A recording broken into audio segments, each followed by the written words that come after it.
Hello viewers, Himachal आज तक के इस संस्करण में मैं अनु शर्मा आप सबका स्वागत करता हूं। मेरे हिमाचल में इस सप्ताह क्या क्या हुआ उसकी जानकारी मैं आपको देने जा रहा हूं। तो चलिए, सबसे पहले जो इस हफ्ते मुख्य सुर्खियों में छाया रहा वो था स्वच्छता सर्वेक्षण 2020। आपको पता होगा कि इंडियन गवर्नमेंट ने पांचवा संस्करण जो था, पांचवा एडिशन जो था स्वच्छता सर्वेक्षण 2020 जो है वो अभी अभी करवाया है। सबसे पहले शहरों की बात करते हैं, जिसमें 382 शहरों को स्वच्छता सर्वेक्षण के आधार पर लिया गया। तो आपको ये जान के खुशी होगी कि हमारा जो शिमला शहर है उसका जो रैंकिंग है वो 65वें रैंक के ऊपर आया है, 65वां रैंक आया है। पिछले साल इसका रैंक 128वां था स्वच्छता सर्वेक्षण 2020 में। और एक बात मैं आपको और बता दूं कि एक्चुअली स्वच्छता सर्वेक्षण है क्या। स्वच्छता सर्वेक्षण जो है ये कैसे किया जाता है, ये एक्चुअली इसके लिए 4 कंपोनेंट्स को कंसीडर किया जाता है। 4 कंपोनेंट्स कौन कौन से याद रखना है आपने। अगर ये कंपोनेंट अगर आपको नहीं आते तो क्या फायदा है इसे रैंकिंग याद करके, ठीक है ना। तो जो पहला कंपोनेंट है वो है सिटीजन फीडबैक। लोगों की फीडबैक क्या है, शहर साफ है गंदा है, ऐसे थोड़ी ना भाई। दूसरा है service level progress. Service level progress कि क्या प्रोग्रेस है सर्विस लेवल की, ठीक है, ये तो हो गया दूसरा। तीसरा है हमारे पास सर्टिफिकेशन और चौथा है हमारे पास direct observation. So these are the 4 components which are used in order to assess whether a city is cleanest or not. Okay तो ये 4 जो पैरामीटर हैं इनको और कंपोनेंट्स यू कैन से, इनको यूज करके ही स्वच्छता सर्वेक्षण का जो है वो पूरा का पूरा जो है वो रैंकिंग निकाली जाती है। नंबर 1 पे जो पूरे इंडिया में लगातार चौथे साल सबको पछाड़ते हुए नंबर 1 पे आया है वो है कौन सा शहर है, इंदौर। मध्य प्रदेश में है ये इंदौर, ठीक है। तो इंदौर सबसे क्लीनियस्ट सिटीज में आया है। अब शहरों से निकल के एक बात मैं आपको और बता दूं, हिमाचल के जो 4-5 शहर हैं उनके नाम लेने जा रहा हूं मैं। नंबर 1 पे पांवटा साहिब, फिर हमारे पास नाहन, फिर हमारे पास बद्दी, फिर हमारे पास सोलन और फिर हमारे पास मंडी। कितने हुए, 5। इनकी रैंकिंग भी 200 से नीचे की आई है, तो आपने इनको भी याद रखना है। अब अगर मैं स्टेट्स की बात करूं तो नंबर 1 पे जो स्वच्छता सर्वेक्षण 2000 में जो स्टेट आई है वो कौन सी है, छत्तीसगढ़। दूसरे पे कौन सी है, महाराष्ट्र। और तीसरे पे कौन सी है, मध्य प्रदेश। तो इसको आपने याद रखना है। चलिए अगली खबर की ओर बढ़ते हैं। जैसा कि आपको पता है नशा मुक्त भारत अभियान जो है वो पूरे इंडिया के 272 जिलों में चलाया जा रहा है। अब सवाल है कि इसमें हिमाचल का एक डिस्ट्रिक्ट भी सिलेक्ट हुआ है। वो डिस्ट्रिक्ट कौन सा है, और वो डिस्ट्रिक्ट है, any guess? Yes, district no, district Chamba. Yes, Chamba is the right answer.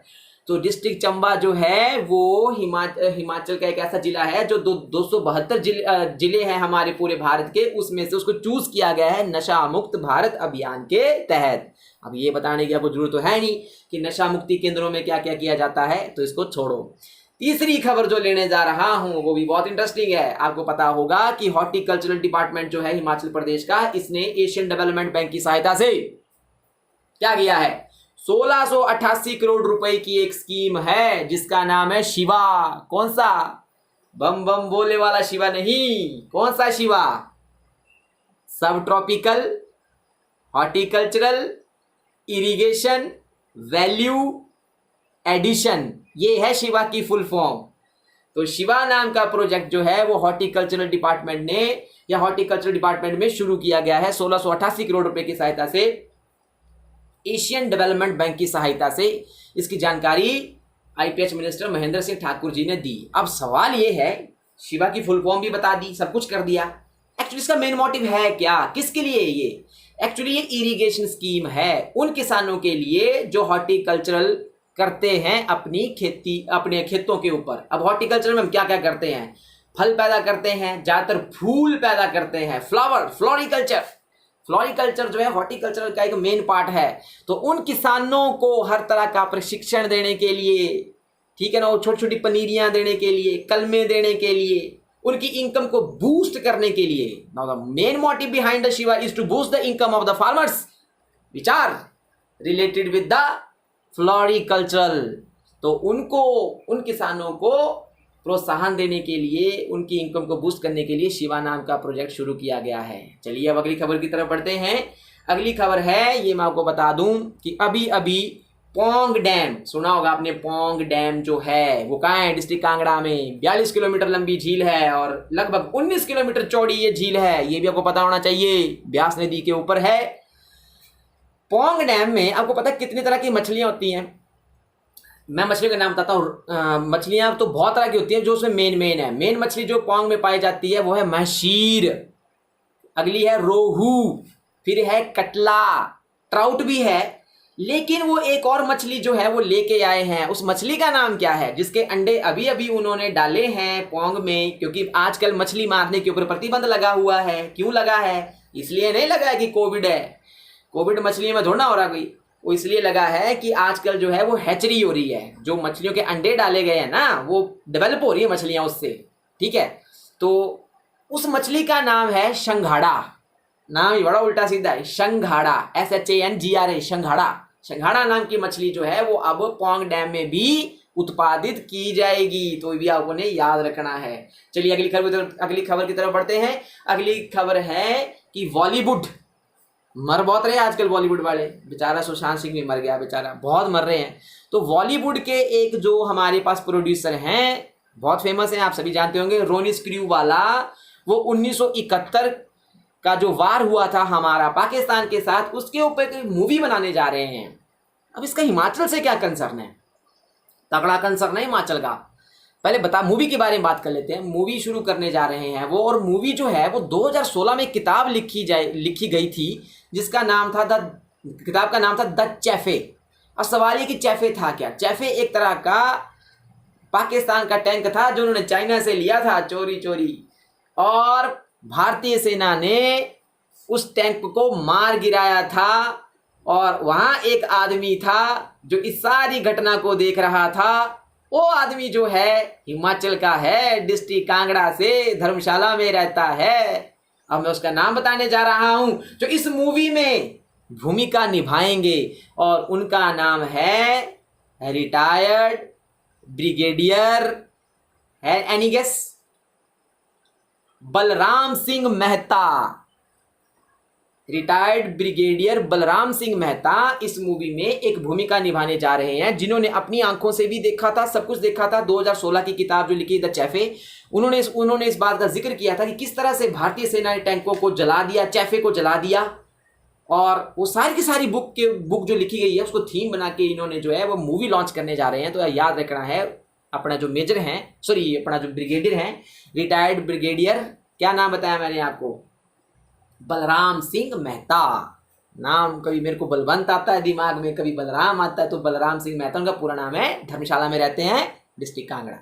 अगली खबर जो है वो आपको बताने जा रहा हूं, वो है कि अभी अभी जो हमारे MP हैं श्री कृष्ण कपूर जी, इन्होंने स्मार्ट सिटी के अंतर्गत धर्मशाला में 100 करोड़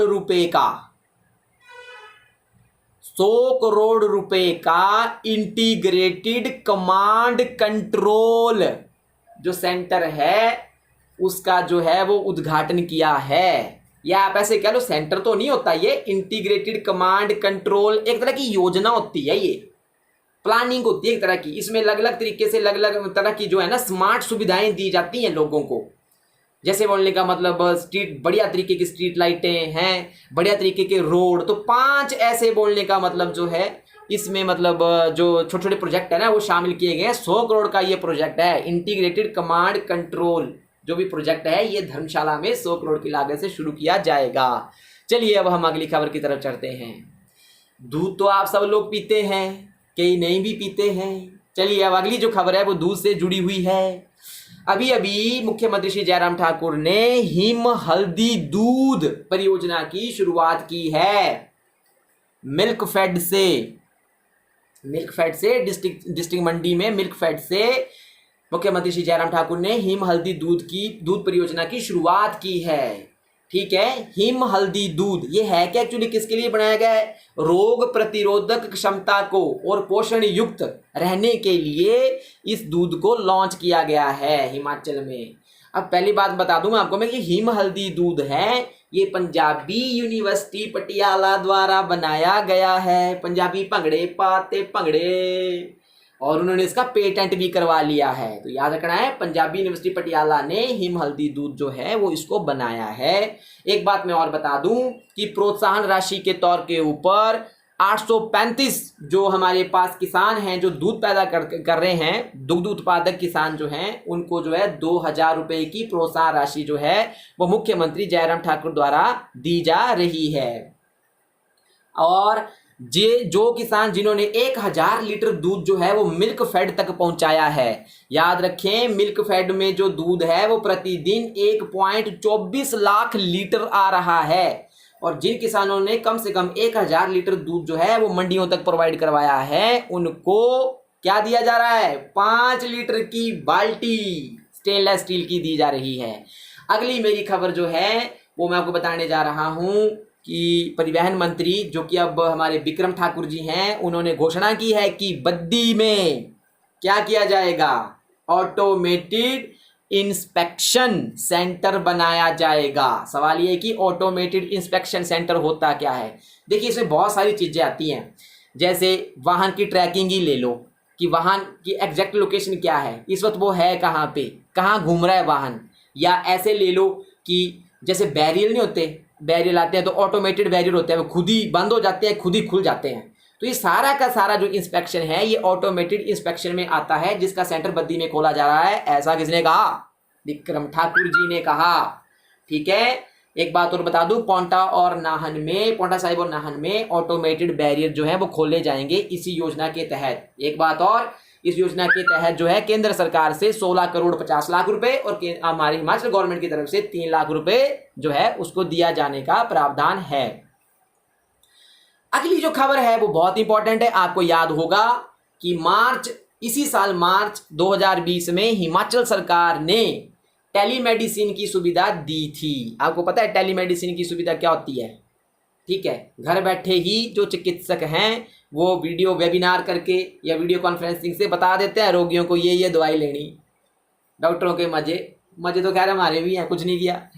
तो ये जो योजना है 2020 जो है मार्च से शुरू हुई थी, ठीक है। और 31 मार्च 2020 को क्या ई संजीवनी नाम की टेलीमेडिसिन सुविधा हिमाचल में शुरू की गई थी, जिसका पूरे इंडिया में जो रैंक है वो 3रे स्थान के ऊपर आया है स्टेट्स में।